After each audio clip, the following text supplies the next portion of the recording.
Aujourd'hui, on va parler Algérie. On va parler Algérie et polar, on va parler Algérie et sociologie, on va parler sociologie et polar, ou je devrais dire pour être plus précis, néo-polar. Littéralut, premier épisode, c'est parti. Littéralut, une émission de Ahmed Slama. Alors on va commencer avec ça. Hamid Lartan, l'envol du faucon vert, c'est au métayer. Donc si vous voulez comprendre ce qui se passe aujourd'hui en Algérie, si vous voulez comprendre ce mouvement de contestation qui dure depuis maintenant 1 an, le Hirak, l'envol du faucon vert, c'est une très bonne introduction à ce niveau-là. Le titre, c'est une référence directe à Rafik Khalifa. Pour ceux qui ne s'en souviendraient pas, c'est cet escroc qui a été présenté au début des années 2000 par certains médias français comme algériens, comme une sorte de self-made man. Vous savez, le mec, parti de rien, parti d'une petite pharmacie et qui s'est retrouvé avec un grand groupe industriel. Ça comptait à l'époque une compagnie aérienne, une banque et même une éphémère chaîne de télé française, mise en place avec la complicité du CSA et d'Hervé Bourges. Bref. On se rend compte de la supercherie, on se rend compte de l'escroquerie et le groupe fait faillite, Rafik Khalifa se retrouve en prison.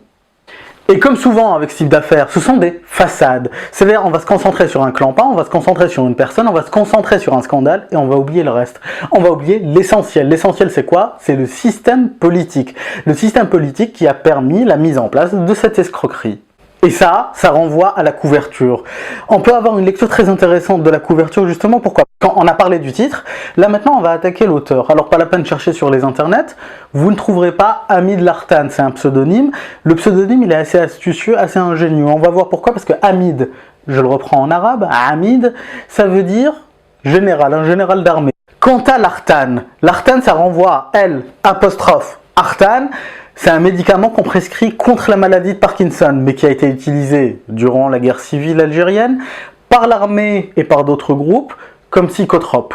Par métonymie générale de cette armée shootée aux psychotropes. On y est. On est en plein dedans.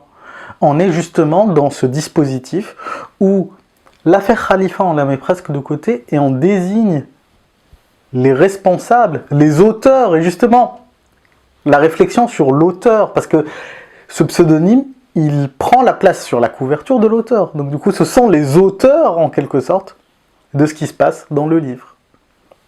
Et qu'est-ce qui se passe dans ce livre? Parce que ce livre, c'est une véritable analyse. Une analyse fine, une analyse concise, une analyse précise du pouvoir algérien. Et je dirais une analyse sociologique. Mais c'est pas pour autant un livre de sociologie, c'est pas pour autant un essai de sociologie, non.